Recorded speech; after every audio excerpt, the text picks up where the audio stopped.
कौन नरक जाता है, सुनो। या ऐसा कह दें कि नरक से कौन बचता है, दोनों बातें हैं। दोनों बातें सुनिएगा। पहले सुनो कि नरक जाने वाले के लक्षण क्या हैं, और दूसरा सुनना नरक से बचने वालों के लक्षण क्या है। अत्यंत कोप कटुका च वाणी दरिद्रतां च स्वजनेषु वैरम नीच प्रसंग कुलहीन सेवा चिन्हानि देहे नरकम गतानाम। ये 6 चिन्ह हम आपको बता रहे हैं। ये 6 चिन्ह भी उन लोगों के हैं जो भजन भी कर लेते हैं और पाप भी करते हैं। इनके अलावा भी चिन्ह होते हैं, लेकिन इन 6 को ही सुन लीजिए।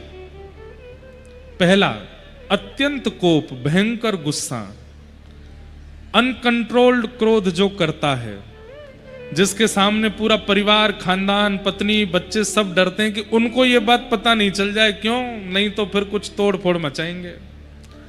भयंकर गुस्सा आता है, छोटी छोटी बातों पर गाली गलौज करने लगते हैं, मार पिटाई तक उतर आते हैं, छोटी छोटी बातों पर लाल पड़ जाते हैं, और महाराज बिल उस समय बस पूछो मत क्या हो जाता है। ऐसे व्यक्ति को विदाउट वीजा एंट्री मिलेगी नरक में। इमिग्रेशन भी नहीं होगा, चेकिंग भी नहीं होगी उसकी। और वो व्यक्ति अगर यहां बैठे हैं और या उनके संपर्क वाले व्यक्ति यहां बैठे हैं, तो ये बात उनको बता दीजिएगा। भयंकर क्रोध करने वाला व्यक्ति, छोटी छोटी बातों पर आग बबूला हो जाने वाला व्यक्ति नरक जाएगा जाएगा जाएगा, उसको कोई नहीं रोक सकता। क्यों? क्योंकि उसको तो क्रोध आता है, लेकिन वो कितनों के हृदय को विचलित कर देता है, कितनों के हृदय को ठेस पहुंचाता है। उन सब का अपराध उसको लगेगा, उसको नरक जाना पड़ेगा। अत्यंत कोप, भयंकर गुस्सा। क्रोध करने वाला व्यक्ति नरक नहीं जाएगा, भयंकर क्रोध करने वाला जाएगा। इसलिए कहीं बच्चे कल ही मां से कहने लगे, देखो मार रही हो आप, कल महाराज जी ने कहा था क्रोध करने वाले नरक जाते हैं। कहीं कहीं क्रोध आवश्यक है, जैसे मां का पुत्र पर, पिता का संतान पर, घर के मुखिया का घर के जनों पर। उनको संभालने समझाने के लिए बोला जाए, थोड़ी बात संकेत में कह दी जाए, इतना क्रोध चलता है। पर क्रोध में कुछ भी कर देते हैं, सिरफिरे हो जाते हैं। ऐसे लोग नरक जाएंगे ही जाएंगे। अत्यंत कोप। दूसरा, कटुकाच वाणी। किसी से भी बोलते हैं तो बिना व्यंग के नहीं बोलते, ऐसा ही बोलेंगे कि सामने वाले को थोड़ा खराब लग ही जाए। कई लोग ऐसे होते हैं, हम जो होते हैं मुंह पे बोल देते हैं, हम नहीं मन में नहीं रखते बातों को। ऐसे लोग नरक जाते हैं, जो होता है मुंह पे बोल देते हैं। हमारे शास्त्र आज्ञा करते हैं सत्यम ब्रूयात, सत्य बोलो, लेकिन कैसा सत्य बोलो? बोले प्रियम ब्रूयात, प्रिय सत्य बोलो। जो सामने वाले को कष्ट दे ऐसा प्रिय, ऐसा नहीं बोलना चाहिए। कड़वी वाणी बोलकर के जो दूसरों के हृदय को दुखी कर देते हैं, उन्हें भी नरक जाना पड़ता है। आपको पता है कि वास्तविकता क्या है, फिर भी आप उससे ना बोलो। कटुकाच वाणी। तीसरा, दरिद्रतांच। मेहनत करने पर जो मिलता है उसमें संतुष्ट नहीं होते, सदैव असंतुष्टि बनी ही रहती है।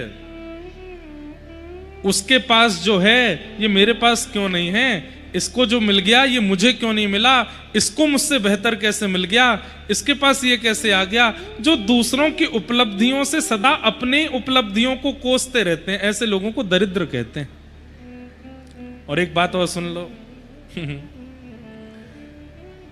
ये आसन जो है ये दरिद्र आसन है। ऐसे बैठने वालों को दरिद्रता आ ही जाती है, सीधे बैठ जाओ। इसको दरिद्र आसन बोलते हैं। ऐसे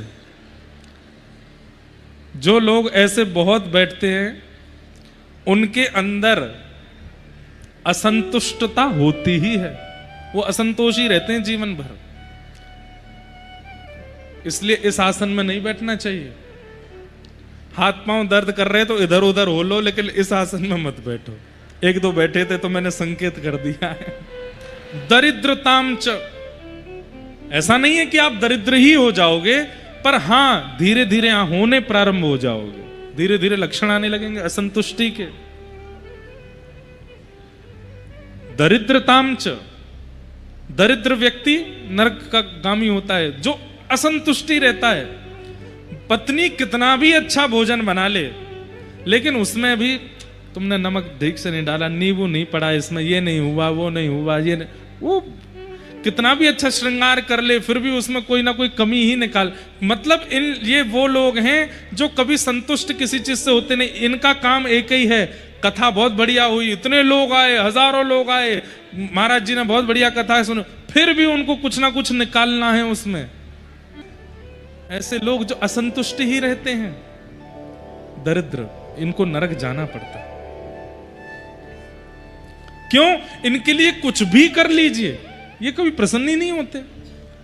तो कौन कौन से चिन्ह हैं नरक जाने वालों के? अत्यंत कोप, कटुकाच वाणी, दरिद्रताम च, और चौथा आया स्वजनेषु वैरम, जो अपनों से बैर मानते हैं और परायों को ज्यादा अपना सगा मानते हैं, बाहर वालों को ज्यादा अपना हितैषी समझते हैं और अपनों को अपना शत्रु समझते हैं। ऐसे लोगों को भी नरक जाना पड़ता है। और अपनों में भी विशेष रूप से मां और पिता को अपना शत्रु मानते हैं, और जो 4 दिन का मित्र बना हुआ है उसके लिए सबको छोड़ने को तैयार हो जाते हैं। स्वजनेषु वैरम। नीच प्रसंग, अगला लक्षण क्या है?